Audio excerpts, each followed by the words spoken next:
get of the Eve is a very talented person who is easily America's favorite, Mila. Her new movie, Breaking News in Yuba County, opens in select theaters and digitally on Friday. Say hello to Mila Kunis. Hello, Mila.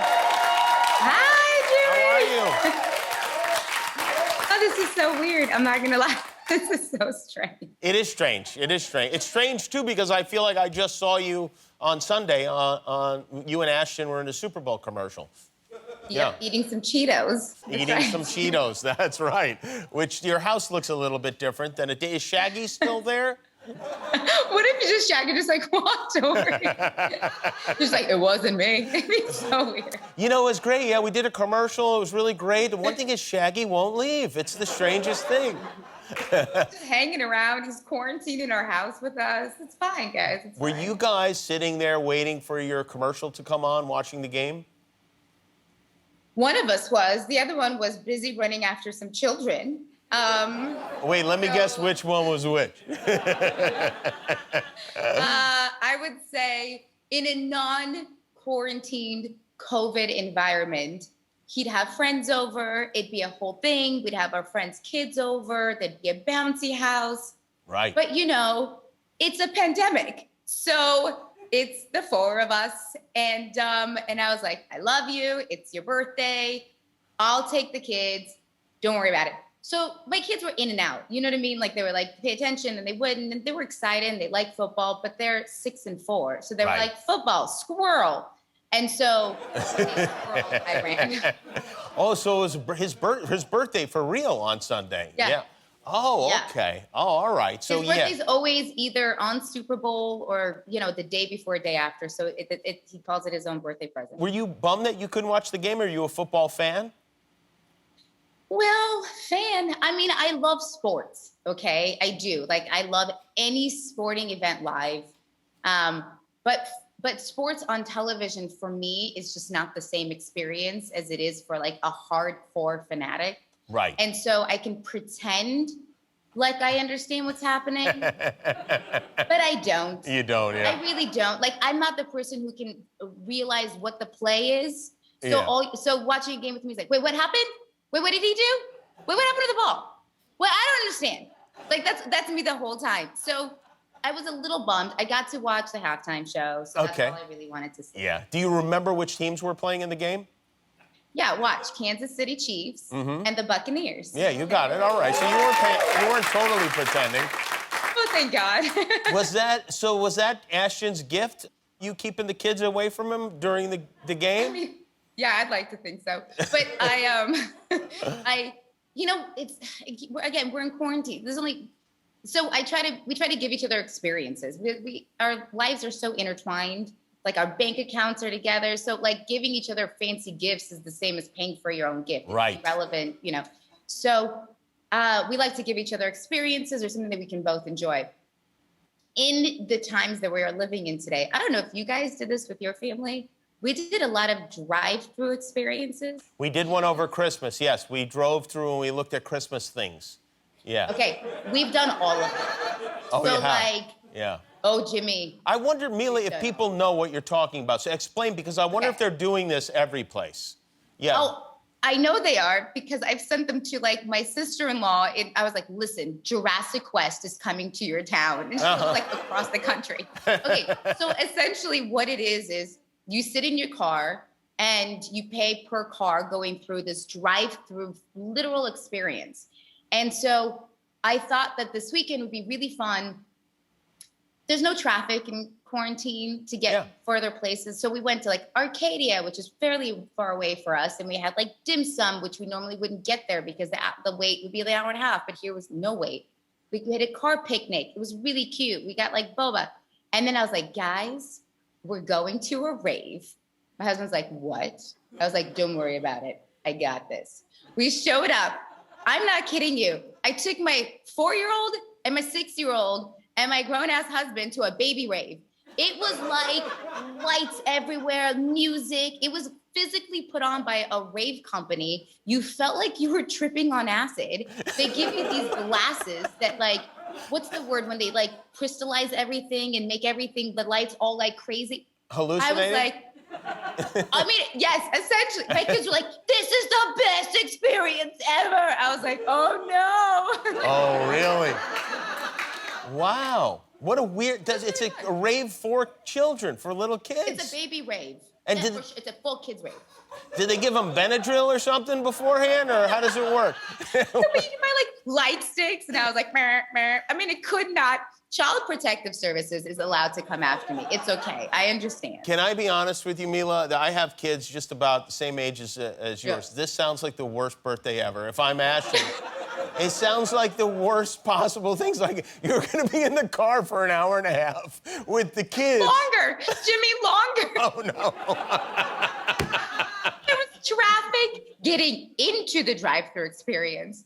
This was so packed that to even get through, it was maybe one of the greatest things I've ever done. Ashton's worst birthday ever, yeah. You guys... I wish he's in the other room with the kids. I now wish he was here to give you his version of what don't worry, I'm going to get his version of this. One way or another, I will not forget it. It's so bad. This is funny because this is so totally different from what you just explained.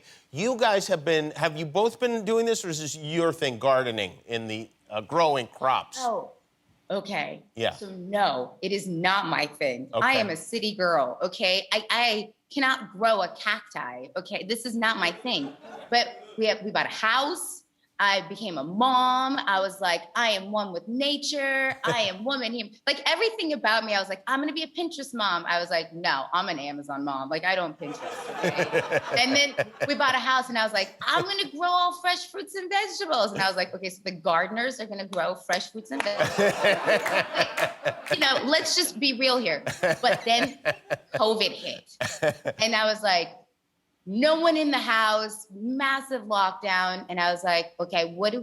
We got kids. It was one of those weird, nobody knew it.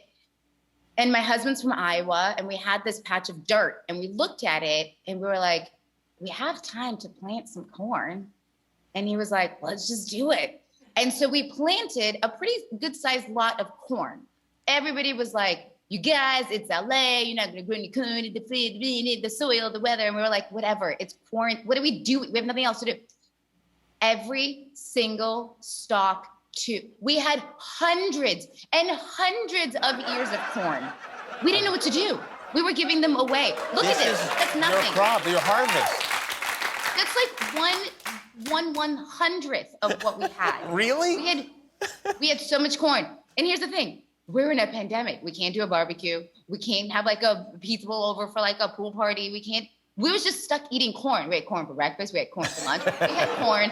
My kids are now made of corn. They're corn-fed children, just like your husband. Yes. Now, will you do it again, or are you now totally sick of corn?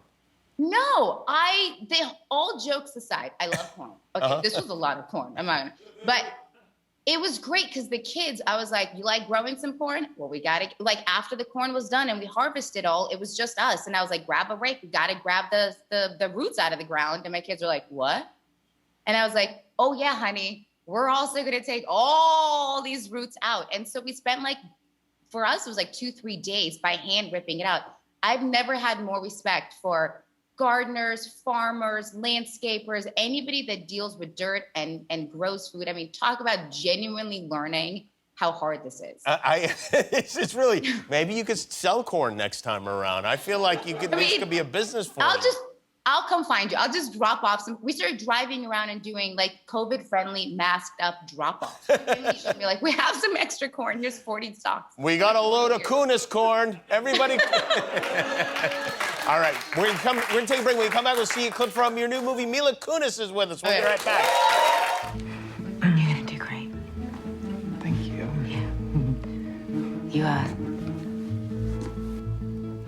You sad? Yes. Yeah, you are, aren't you? You feel like crying? Yes. Okay. Okay, roll. Let's roll. We got it. That is Mila Kunis and Allison Janney in breaking news in Yuba County. You play a local news reporter. Did you pick a local news reporter? We have some We have some good local news going on out here in LA. Did you pick someone to model your character after? A little bit. Tate Taylor, who's the director, and we rabbit holed down YouTube. We found some really, really good videos. So was the trick, okay? We needed to find local news reporters. I'm so sorry. Can you hear my kids? I did hear kids, yeah. So sorry. It's all right. They're all Keep them quiet. all hopped up on porn. Oh my God, they're hopped up on something. Okay, so, oh, my headphone. Oh, God, this is just a mess. It's just all a mess. It's okay. Okay. It's fine. So, Tate and I decided it needed to be a nondescript, circa mid-90s journalist, because local journalism today is so different. It is. Than local journalism in the 90s. And so we went and found old 90s videos of like journalists trying to find stories in neighborhoods about missing cats and knocking on people's doors, but no one opened the door. And so their like clothing statement was like, and then nothing happened. And you're like, oh my God, I just watched 40 minutes of nothing happening. And then you told me nothing happened. So that's what the character is a little bit based on. Your co-star Wanda Sykes was with us last night. She said you guys had a tremendous amount of fun shooting this. She also, do you agree with that statement? Yeah. Yeah. Did she tell you we were like in a commune? She said, yeah, it was like camp. It was like going to summer camp. Yeah. Yeah. We all had like houses, but they were all kind of like connected. And we would meet up in Tate's house essentially for like dinner. She also said the bugs were so big, I think they took her luggage up to her room for her. Listen, she's not kidding. It's like, I mean, I'm not from Natchez, Mississippi, okay? I get it. The South has some robust bugs. This was unlike anything that I've experienced. Really? They were just everywhere, all the time. They were and they kept calling them different names. They were cockroaches, Jimmy, okay? Let's just call a spade a spade. It was cockroaches, little tiny cockroaches everywhere. And my kids got so used to it that they would wake up and be like, oh, look at the little dead bug. And I was like, don't touch the cockroach. Everywhere. Does any part of you like it when your kids are touching cockroaches? Because then it shows like a fearlessness, right? I like it when my kids aren't. Like, my son picked up a snake over the summer, and I was like, well, I'd never do that, but good for you. Yeah. We have similar children, and so I'm super proud that they're not like me, because yes, I do not. We had a snake in our house in quarantine. A snake came in, like a little guy, not like a super bad snake, like a, whatever snake. Garter snake or something. And I was like, ah! I mean, you might as well, murder was happening in front of me. Right. I ran away, left my children and my husband, and ran in the opposite direction of the kitchen. And my children and husband all ran towards the snake. And I was like, you're sick. All of you are sick people. I don't know what's wrong with you. And they're like, oh my God, it's so awesome. There's a snake in the house. I was like, I mean, I must have been crazed. I don't know what happened. I was throwing things at the snake. Yeah, oh, really? Oh, who got the snake out of there, Ashton? Ashton, yeah, like with bare hands. He was like, look at this guy. And then the kids and him. And it was cool once he caught it. Before he caught it, the snake was just slithering the kitchen. It wasn't cool. Yeah, but then once it was like apprehended, I was like, oh yeah, no, it's pretty cool. Boy, wow, and then we let it outside. Between the snake and the raves that you guys have going on over there, it's like some weird kind of Hollywood cult that you're a part of. Is your quarantine not going like this? I don't understand. Our quarantine has been relatively snake-free. It has been, I mean, we've had some corn, but it came wrapped in plastic. And like it was from Whole Foods. And I can't say that we've been to a rave, no. You gotta go to this baby rave. It was awesome. Yeah, I'm gonna take your word for that, Mila. Well, thanks for being with us. Breaking news in Yuba County opens in select theaters and digitally on Friday. And please wish Ashton a happier birthday than he had next time. Mila Kunis, everybody. We'll be back with KJ Appa. Congratulations on making it to the end of a YouTube video. Why not celebrate by clicking the subscribe button? You earned it.